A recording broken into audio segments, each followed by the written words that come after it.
দীর্ঘ টালবাহানা আর রাজনৈতিক টানাপোড়েনের পর অবশেষে কাটল জট। দলীয় অনুশাসনের কাছে নতি স্বীকার করলেন বিক্ষুব্ধ কাউন্সিলররা। বৃহস্পতিবার হলদিবাড়ি পৌরসভার নতুন চেয়ারম্যান হিসেবে শপথ নিলেন সৌরভ রায় ওরফে পিয়াল। পাশাপাশি ভাইস চেয়ারম্যানের দায়িত্বভার গ্রহণ করলেন অমিতাভ বিশ্বাস। কাউন্সিলরদের একাংশের অনড় মনোভাবের কারণে পরিস্থিতি সামাল দিতে স্থানীয় বিধায়ক ব্যর্থ হলেও শেষ পর্যন্ত দলের কড়া নির্দেশেই গঠিত হলো নতুন বোর্ড। এদিন শপথ গ্রহণ অনুষ্ঠানে স্থানীয় বিধায়ক সহ অন্যান্য কাউন্সিলররা উপস্থিত ছিলেন। এখন দেখার এই নতুন জুটির হাত ধরে হলদিবাড়ির উন্নয়ন কত দ্রুত গতি পায়। দেখুন, পৌরসভার আমরা জনপ্রতিনিধি হিসেবে এতদিন ছিলাম। আমাদের প্রথম কাজ সেটা হচ্ছে যেটা পৌরসভার প্রথম কাজ সেটা হচ্ছে জনগণ অর্থাৎ নাগরিক পরিষেবাকে আরো সুনিশ্চিত করা এবং মসৃণভাবে সেটা চালানো। এবং হলদিবাড়ির যে কয়েকটি বিষয় রয়েছে যেগুলো এখনো পর্যন্ত অভাব রয়েছে, যেগুলো এখনো পর্যন্ত শত চেষ্টা করেও সম্পূর্ণ করা যায়নি, চেষ্টা চলছে, সেগুলোকে সম্পূর্ণ করবার ইচ্ছে আমাদের রয়েছে। তার মধ্যে দু তিনটি বিষয় তো অবশ্যই রয়েছে যেগুলো খুব গুরুত্বপূর্ণ।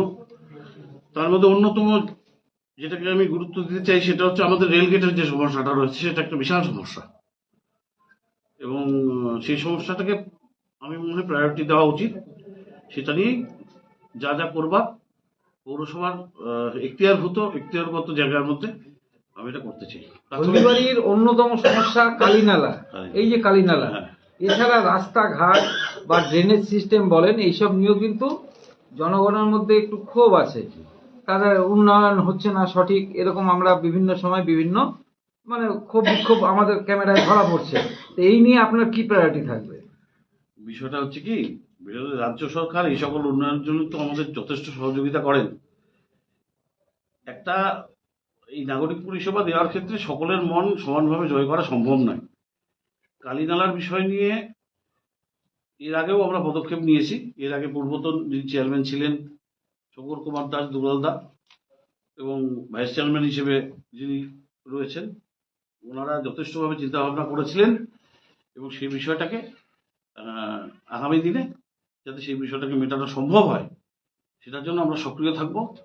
তবে রাস্তাঘাটের বিষয় যেগুলো বলা হচ্ছে আমার মনে হয় নিরপেক্ষভাবে যদি একটু দেখেন তাহলে, আমি তুলনামূলক আলোচনায় যাচ্ছি না, যে ঘটনা হচ্ছে রাজ্য সরকারের সহযোগিতায় আমাদের কিন্তু হলদিবাড়ির রাস্তাঘাট পথবাটি থেকে শুরু করে অন্যান্য সকল নাগরিক পরিষেবার ক্ষেত্রে কিন্তু আমরা পিছিয়ে নিই।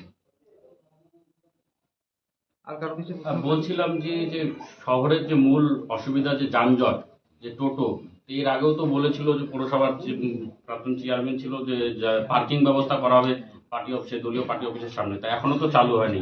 সেটা কি চালু হবে? অবশ্যই সেটা চালু হবে এবং একটু সময় সাপেক্ষ। চেষ্টা করছি যত সম্ভব সবার সাথে মিশে। আমরা যে 11 জন রয়েছি আমরা সকলে একসাথে 11 জন মিলেই বিষয়টি সমাধানের চেষ্টা করি। যে আন্ডারপাস রয়েছে সেই আন্ডারপাসে নিয়ে কিন্তু দীর্ঘদিন ধরে নাজেহাল হচ্ছে স্থানীয়রা, সেটা নিয়ে কি পদক্ষেপ গ্রহণ করবেন? বিষয়টা সম্পূর্ণভাবে সবার জানা আছে কিনা জানি না। আন্ডারপাসের বিষয়টা সম্পূর্ণ রেল বিভাগের, এবং যখন আন্ডারপাসের বিষয়টা সমস্যা সৃষ্টি হচ্ছিল যে বছরে 4-5 মাস জল জমে থাকে, এই বিষয়টা নিয়ে কিন্তু বারংবার তদানীন্তন সেই সময়কার চেয়ারম্যান সাহেব, ভাইস চেয়ারম্যান সাহেব, আমাদের এমএলএ সাহেব থেকে শুরু করে সাথে আমরা যারা ছিলাম তারা মিলে কিন্তু বেশ কয়েকবার রেলওয়ে যে ঊর্ধ্বতন কর্তৃপক্ষ তাদের সঙ্গে দেখা করেছি, চিঠিও দিয়েছি, কথাবার্তাও বলেছি।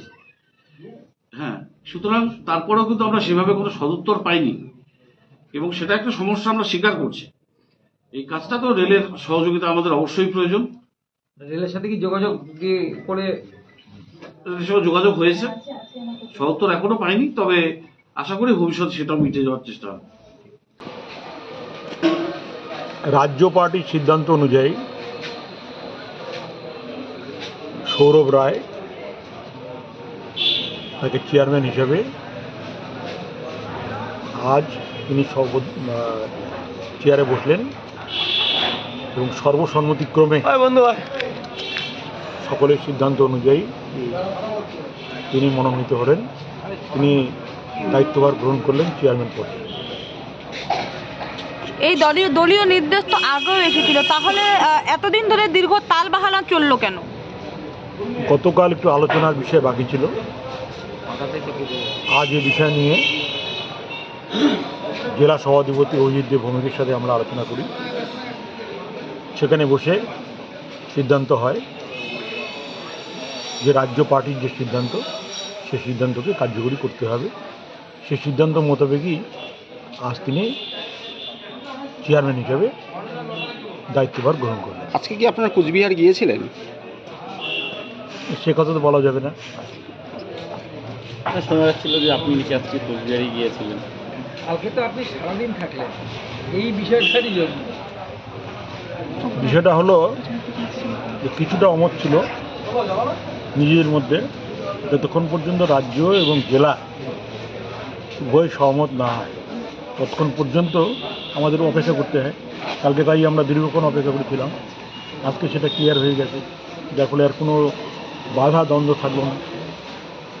তাহলে কি মনে করছেন এই বোর্ড কীভাবে কাজ করবে, কীরকম কাজ করবে? আপনারা তো দেখতেই পেলেন যে সর্বসম্মতিতে সৌরভ রায় তিনি দায়িত্বভার গ্রহণ করলেন এবং এতে 11 জন কাউন্সিলরের মধ্যে কারো অমত ছিল না। কাজেই আমরা ভাবব এবং এটা সুনিশ্চিত যে এই বোর্ড সর্বসম্মতি চলবে বলে আমরা মনে করি।